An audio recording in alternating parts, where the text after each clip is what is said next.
రేగొండ మండలంలోని దమ్మన్నపేట గ్రామ పంచాయతీ పరిధిలో ఉన్నటువంటి పొలాలకు పోయే దారి ఆయకట్టు రోడ్ ఏదైతే ఉందో చాలా పురాతనమైనటువంటి రైతులు వడ్లు తెచ్చుకోవటానికి నాట్లేసినప్పుడు ఎరువులు తీసుకుపోవటానికి ఈ దమ్మన్నపేట ఆయకట్టు రోడ్ చెరువు ఏదైతే ఉన్నదో చుట్టుపక్కల 4 గ్రామాల రైతాంగానికి కూడా అవసరం ఉన్నటువంటి ఈ రోడ్డు 50 లక్షల రూపాయలు డిఎంఎఫ్టి నిధుల నుంచి ఈరోజు మంజూరు ఇచ్చి శంకుస్థాపన చేసుకున్నాం. ఈ రోడ్డు పూర్తయ్యే వరకు ఇంకా 50 లక్షలు కానీ 60 లక్షలు కానీ ఇచ్చి రైతులకు ఉపయోగపడే విధంగా చేస్తాం. ఈ రాష్ట్ర ప్రభుత్వం మరి వేసిన రోడ్డు మీద సీసీ రోడ్డు వేయడమే కాకుండా ఒక ప్రభుత్వం జీవో కూడా తీసుకురావడం జరిగింది.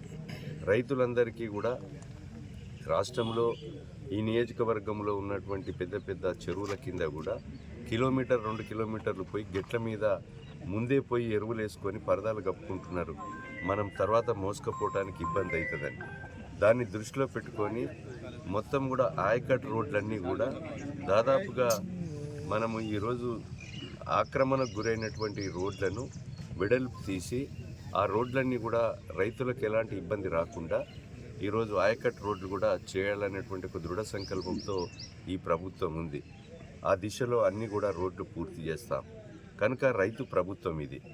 రైతులకు ఈరోజు మిగులు రాష్ట్రాన్ని గత ప్రభుత్వం 7 లక్షల కోట్లు అప్పు చేసిన నెలకు 6,500 కోట్లు మిత్తి కడుతూ సంక్షేమ పథకాలు ఈరోజు గృహ వసతికి రైతులకు ఫ్రీ కరెంట్ ఇస్తూ 500కు గ్యాస్ ఇస్తూ అదేవిధంగా ఈరోజు మహిళా సోదరిమణులకు ఆడబిడ్డలకు ఫ్రీ బస్ ఇస్తూ భారతదేశ చరిత్రలో ఎక్కలేని విధంగా మొదటి సంవత్సరంలోనే 21,000 కోట్లు ఇచ్చి 2 లక్షల రుణమాఫీ చేసి 4.5 లక్షలతో పేదలకు ఇల్లు లేని మరి నిరుపేదలందరికీ కూడా ఇండ్లు కట్టించే కార్యక్రమం ఈ ప్రభుత్వం తీసుకుంది.